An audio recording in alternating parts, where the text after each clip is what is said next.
అందుకే వాడిని వేసేసామని చూద్దాం. అన్నా మన చెల్లెల్ని ప్రేమించడాన్ని వేసేసామన్నా. అవునన్నా. శబాష్. అన్నా అమ్ముల్ని ప్రేమించినోడితో ఇక బాబ్జీ అనగా టెన్షనే లేదు. బాబ్జీ అనగా టెన్షన్ వాడితో కాదు, వేరే వాడున్నాడు. వేరేవాడా? శంకర్ గాడు మనకి శత్రువు అని తెలిసి వాడితో చేతులు కలిపి అమ్ముల్ని చంపడానికి ప్లాన్ చేయించాడు. ఎవడన్నా? వరంగల్ కేశవరెడ్డి.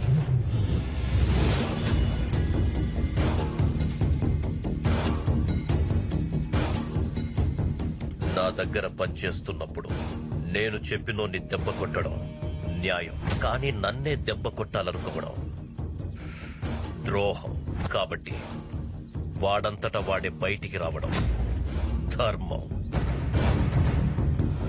నాకింకో నిమిషంలో ఫోన్ వస్తది.